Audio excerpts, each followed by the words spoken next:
Assalamu alaikum.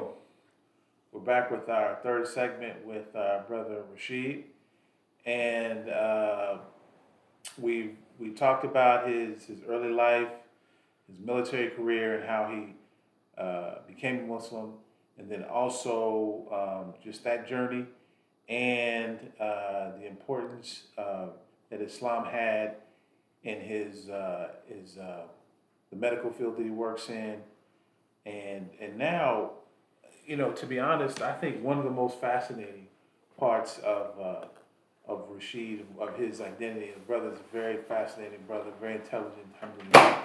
And so, but I think that the fact that Rashid is is an avid hunter, and I just think that that's something that, hunting is not such a big deal, but hunting is not such a big deal, but I think that it's very, it's just interesting when you find a Muslim hunter, because, a person might just think, well, hunting is hunting. But there's certain considerations that you have to take into place as a Muslim hunter, right? There's some things that, of course, that, like Islam, that you wouldn't hunt, of course. But then your style, does the way you hunt, does it change? So just talk about that. I mean, what is it like to be a Muslim hunter? اقرأ باسم ربك الذي خلق خلق الإنسان من علق اقرأ وربك الأكرم الذي علم بالقلم علم الإنسان ما لم يعلم كلا إن الإنسان ليطغى. I think culturally, I came from an area where hunting was normal. As a non-Muslim, as a child, a lot of my friends, their families hunted. My uncle hunted my fish. My father, who died when I was 6 months old, never met him, but he was an avid hunter. I'd heard the stories about him. Cousins hunted, so I was always exposed and always interested. And I did some hunts as a youngster, but I had not hunted for many, many years. And it wasn't until I heard another brother and our Sheikh Farid was hunting together that made me, rahimahullah, pull out my archery equipment and say, man, I got to get back so I can, honestly, so I could be around Farid. Wow. That was the purpose of me starting to hunt again. And I actually bought my son, my youngest son, a bow first to show him how to shoot in the yard. I thought that would be a connection. I just show him how to. So then I bought me a bow on eBay, started shooting, upgraded my equipment, and I started hunting with the intention to again eventually hunt with the Sheikh and other Muslims that I knew that hunted. And then it just kind of the addiction and the desire to just get better and better became a very visceral and real thing. I mean, I watched every YouTube video YouTube had to offer on hunting, and I spent countless hours and days in the field to get it done and to get it done right. Go ahead. I'm sorry. Considerations as a Muslim is making sure, again, when I finally did get to set with Farid Abdullah rahimahullah, and we talked about hunting, making sure that you have an ethical shot and you never take high risk shots, making sure that your equipment is top notch, because you're still, like when we slaughter an animal during udhiyah or something, we want to make sure our knife is extremely sharp so that we make the one cut, and we're very merciful. It doesn't change when you're in the field hunting. You bring those same principles of mercy upon the animal that Allah subhanahu wa ta'ala provides for you. You bring that same principle, so you practice. So I'm more focused on my practicing annually and prior to season to make sure my equipment is top notch, make sure my broadheads, the arrow tips, are very sharp, so that when I do get an opportunity to harvest an animal, that everything falls into place the way. To make sure I say Bismillah, Allahu Akbar when I draw back my arrow and release. Make sure that Allah subhanahu wa ta'ala is always in my mind, that He has provided this opportunity. And it's so humbling that you spend 18 days in the woods and you don't see a deer. And that 19th day, Allah subhanahu wa ta'ala provides you with that deer. So there's no question for the Muslim that when I hunt, there's no question of who Ar-Razaq is, who the provider is. There's no question. Because it's not about killing, it's truly about the provisions come your way. You may go out and stalk and sneak through the woods and walk up on an animal, but you still have to seal the deal at the end with a well-placed arrow or a well-placed bullet. So do you just hunt bow with bow? No, I hunt. Okay. I hunt everything, but predominantly archery. Archery is a very long season for deer. It's a very long season, so I get plenty of opportunities to hunt archery. But I also hunt rifle. I hunt black powder. I hunt pistol. But my true passion is still bow hunting. Still bow hunting. Yeah, I love to be there. So what animals do you hunt? Did you mention deer? Yeah, predominantly deer. Just because the work ratio to provisions for my family ratio so much higher. I'd like to say I hunt turkeys, but I mostly watch turkeys walk away from me, and I don't get to kill them a lot. I still hunt squirrel and rabbit on occasion, and I still fish. So that's pretty much it. I don't hunt bear because it's forbidden for us. The meat's forbidden, so we don't kill something that's forbidden to us. I don't jig frogs, which we grew up doing, because that's also forbidden in Islam to kill a frog.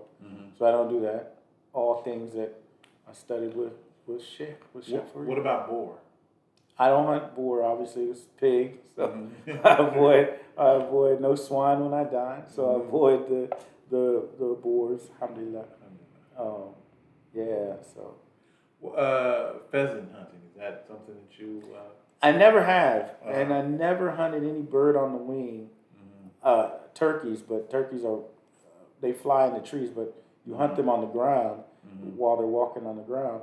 And so I've never hunted pheasant. I did hunt some doves when I was a kid, but I haven't hunted doves as an adult, nor have I hunted pheasants. It's not really in this area. You have to go. Well, there's some pay hunts. You can pay to go hunt some pheasants at a farm, but I wouldn't do that. But out west, western Kansas, you can go out and hunt pheasants in the wild. And I just never have. I have non-Muslim cousins that go annually. I just haven't gone with them. Yeah. Yeah, and so I think for individuals that don't know anything about hunting, like myself, I guess a question would be that, of course, we understand the concept of slaughtering an animal that we're about to consume, as you mentioned, making sure the knife is sharp, and then saying Bismillah and cutting the neck. But in your case, since you're actually hunting with a bow and arrow, that I guess the fiqh or the religious ruling on that type of thing is that when you shoot the arrow, if you kill the animal, if it's a kill shot, then that, and if you say Bismillah before it, then does that suffice as as saying Bismillah, for slaughtering the animal by the neck? Is that how that works? Yeah, from what I studied, again with Sheikh Fareed, on one of our hunts together, we had long talks about this while driving to the spot and sitting there prior to the night before. We talked about it. Yeah, that is the cover, and even the mention of Bismillah before the hunt. Because the statement saying Bismillah Allahu Akbar when you cut the animal, you may not have the opportunity in a hunting situation because the deer is going to show up on the deer's time, not on your time.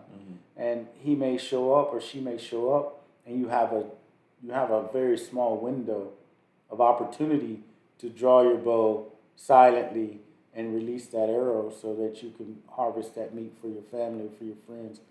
You may not have that time to say the Bismillah. Mm-hmm. So some of the ulama, some of the scholars have said to say it when you find the animal, or to say it before you climb into your hunting area, and that suffices. Saying it as you're slaughtering the animal at the same time. So I try to, when I practice, for me, when I practice, I draw back and I say it when I release my arrow at practice, so it becomes part of my shooting regimen. So that when that animal, the best deer I've ever shot at in my life, is in front of me, and my adrenaline is sky high, it's just part of my system. But again, if a person forgot and he made the intention to harvest fi sabilillah, or for the pleasure of Allah subhanahu wa ta'ala, we pray that's enough. Because again, it's not the same as slaughtering where you're in a controlled environment, and you have all the factors, mental factors, because when that deer shows up in front of you, a lot of us lose a lot of our senses. You're just on pure instincts at that moment, and you're just focused on the shot and shot placement and getting those things right and not scaring that deer away. So yeah, that's my understanding of that fiqh, of that Islamic ruling. Alhamdulillah. I think it's very fascinating because in at least in the America, it's rare to find a person, that's been, and of course, we knew Sheikh Fareed rahimahullah that he was an avid hunter as well, but it's very unusual to find a person who's or Muslim who's into hunting, in America, and I just think it's a very fascinating thing.